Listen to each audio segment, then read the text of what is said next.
Hey, this is Addae Moon, the Associate Artistic Director at Theatrical Outfit, and welcome to another Downtown Dialogues. And I have the honor of speaking with the Artistic Director, Matt Torney, but also the director of the play The Humans that is currently running at Theatrical Outfit.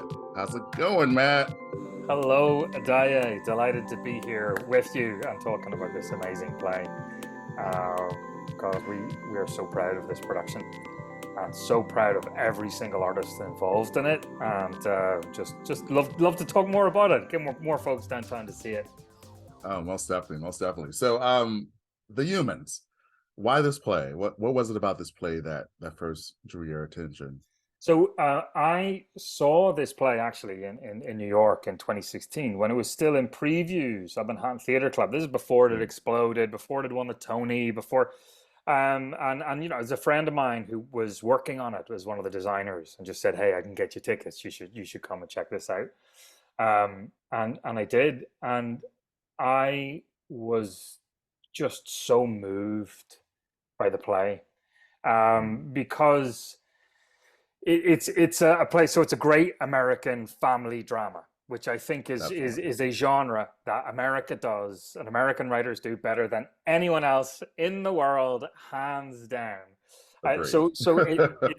And the writer Stephen Karam borrows from that tradition, So there's echoes of Arthur Miller, echoes of Tennessee Mhm. Williams, echoes of Tracy Letts, echoes even of sort of the progenitors of those plays, Chekhov and Ibsen, in a way that the play has like the concerns of the moment, the emotional concerns of the family, but that the things that they're living through resonate with much bigger conversations in society. And really, I think this play is very ambitious in that it's looking at fear and anxiety in the 21st century, about how the bonds of family and family relationships offer us a life raft Mm, against, something to lift us out of the darkness and troubles of life into something right. full of love and laughter and connection, even if it's sometimes complicated. But more than that, it's really looking at what it means to be human. I mean, that's what the title comes from. The humans is what does it mean? What does it mean to be human? And he's like drilling in on his own unique perspective as a playwright, because he's a Lebanese American who grew up as like the only brown person in rural Pennsylvania. And he Right. had such a unique window on that culture and that world. He brings it all here with great grace and hope and kindness and truth and clarity. So I was sitting there watching this play, which also has elements of the supernatural, or Hmm. questions that perhaps things that are happening that are perhaps supernatural. And I was just moved. I laughed. I was shaken in some parts of it, but there were images in the play that took up residence in my mind, and I've thought about ever since. So as a director, I really wanted to do it. I wanted to kind of spend time with that family. I wanted to understand the play better.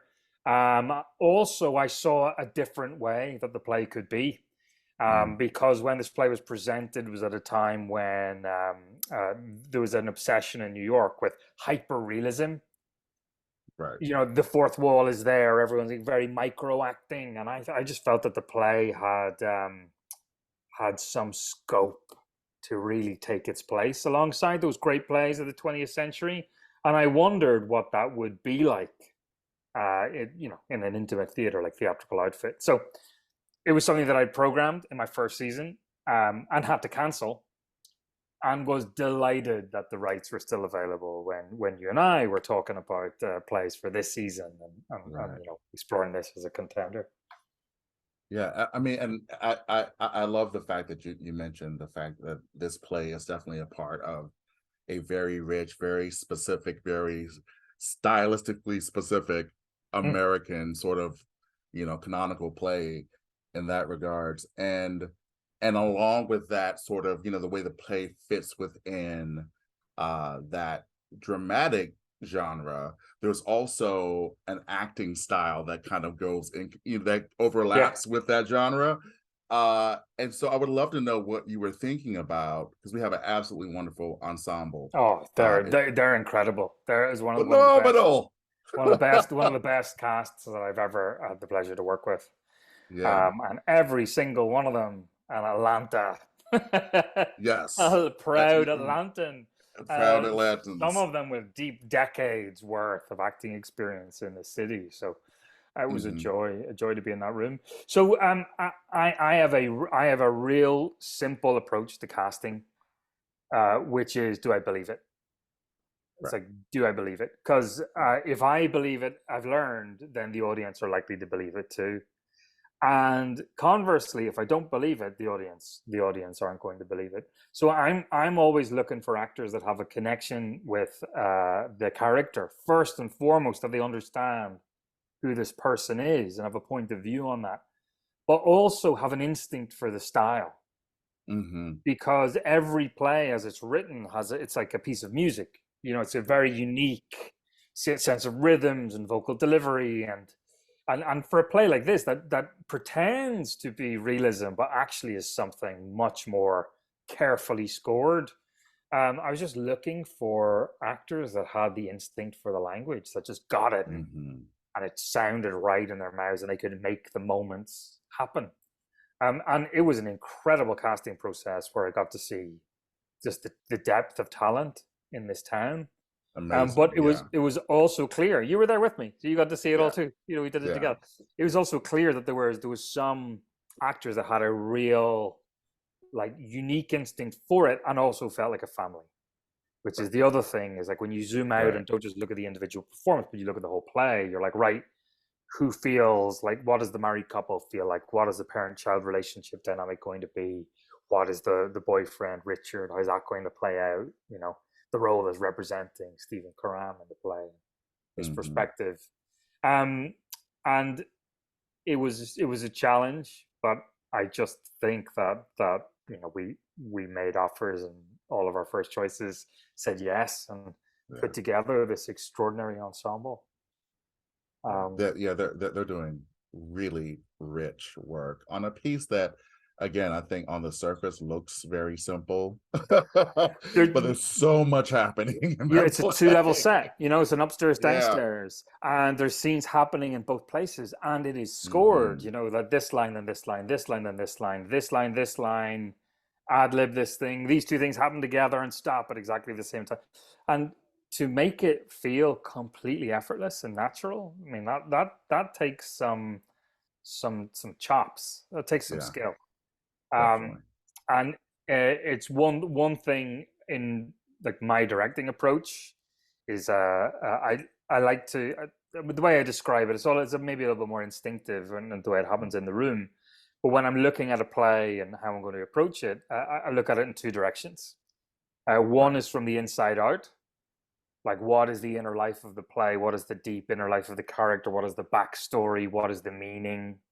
Hmm. Like, why this play and what makes it special.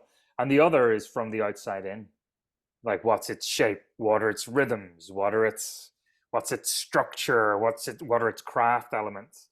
Because I find if you can make something feel rich and alive from the inside, but also give it the kind of polish and the shine technically from the outside, that's when some Right. really exciting dynamics can happen within an ensemble. But more importantly, every actor just feels like they own it, that they're on the beat and the meaning Hmm. at the same time. So we joked in the rehearsal room that it was like jazz. Oh, without no, no, It's like, definitely. Yeah. some plays feel like operas, some plays feel like classical music. This feels like jazz. It feels improvised, but Hmm. in fact is existing in a very, very, very controlled sequence. Right. Right. And I think the sort of specificity of it, especially as it relates to the narrative, but also the style, just, really, really, speaks to, I think, the tradition of American drama in particular. And this idea of ensemble work and work that's very sort of specific to an environment, something that we talk about a lot, in relation to choosing shows and deciding on the season, is, how would the show or this this season speak to Atlanta specifically. Yes. And also to we're all really concerned about this idea of ensemble based work and work that kind of reflects a Hmm. developing or evolving Atlanta aesthetic. So I would love for you to talk about um how that relates to this show, but also uh the connection to these ideas that we're experimenting with and exploring, how it also kind of bleeds into the shows that we chose for next season. So the my my gut response is a really simple one, is that if you are making work with Atlanta-based artists, with the Atlanta audience in mind, it's going to resonate with the city. Because I think the Agreed. boring version of that idea is us sitting around coming up with what Atlanta is and then telling people about it, like a lecture.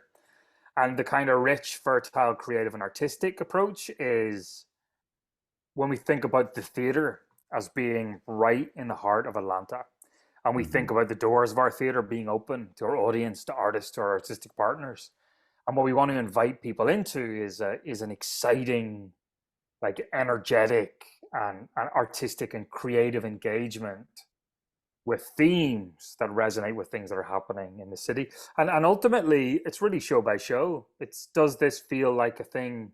Does this feel like here? Are there great roles for Atlanta artists?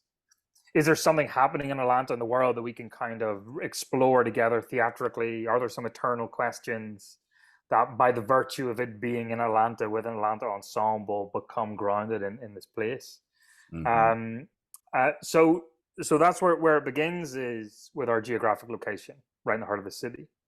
The next step is inviting artists who are passionate about Atlanta, deeply connected to the place, to make work with us, to help shape Hmm. us as we help shape the pieces. And then the third thing, and I mean, and I suppose the simplest way, is finding plays that offer great opportunities and that have the diverse range of all the communities in the city, and shake things up and offer unexpected perspectives.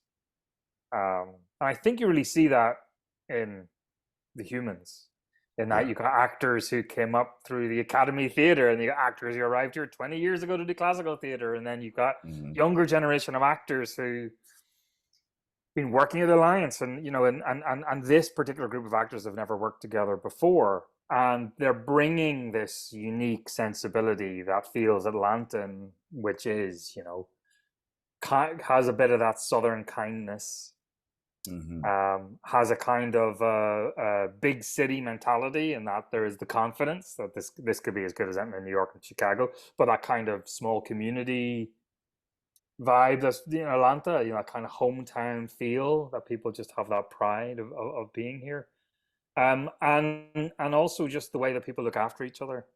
Right. I've learned that every Atlanta artist has a little idiosyncrasy. Like Lala Cochran, who's playing Deirdre Blake, the mom, has Lala's jelly jars, where Right. and over the night she brings in little jelly jars of wine. Right. Right. Or when you go in before the show and you'll see the actors doing their pre-show routine, Hmm. walking the space, repeating things. When we look to next season, I think it's really clear, in the plays that we've chosen, I think really Yeah. reflect the city and different communities in the city. From our collaboration with the Bremen Museum on Remember This, which is about like both remembering the story of the Holocaust from the perspective of a freedom fighter, for someone who's trying to stop it, Right. but also looking at how an individual can affect history and allyship, and what happens in the moment versus when you look back and reflect, what that act of remembering does. And we get this platform that is a play about history that really resonates with the present, and looks at it from a Jewish lens. And you know in a year in which anti-Semitic attacks are up 68%, that feels like Right. an urgent thing to do. And then also Passing Strains, we're opening the season with, directed by Tom Jones, who ran a theatre company here, who's been making work in the city for decades. Hmm. Like that lineage, that history, that craft. So yeah, I'm super excited just to see all the different artists and the opportunities that we're offering and the way that chorus of voices, resonates with the city. Right, right, definitely. Um, what, and with regards to that, I mean, what should the audience, the people watching, be looking forward to from TO, just in general, in terms of both our mission, but also the ways that we plan to engage Atlanta artists and Atlanta narratives? Well, I think that what I would love people to think about TO is that we are more Atlantan than anyone else. That and the reason I say that is, first of all, right in the heart of downtown and really committed to that location, the meeting point. Right in the bullseye of of the two metro lines Right. and the freeway. That we're right there in the center of things, but also our doors are open. And by that, I mean not just to Atlanta artists and audiences, but also other theater companies, other groups that need space, particularly playwrights, writers who want to write stories about Atlanta that have never been told before. Like we want to hear those stories. We want to offer rehearsal space. We want to bring artists into the building to figure that out. Supporting groups like Working Title Playwrights, who I think have got 170 local playwrights on their books, who are currently developing work. Like the idea that any night of the week, something creative involving Atlanta artists is happening in our building, that the vibrations of that work are present in the bricks and mortar. I think that frames your relationship with what's happening on the stage in a very specific way. Because what we're not saying is our doors are closed and we're like a theater temple where you come to. We're saying the doors are open, and what we wanna foster, what we want to channel, what we want to benefit from is the extraordinary creative energy in this city. And then also that you get the warm welcome when you come in. And it's something we've seen since we reopened the new lobby, is people hugging each other in that lobby, and Right. delighted to see one another, and that great energy of welcome from our staff. Like that vibrancy feels like Atlanta to me. And that's what I would love every single person who works at the theater or attends an event, either one of ours or one of our partners at the theater, or just walks through our doors, just feels that welcome and that creative excitement.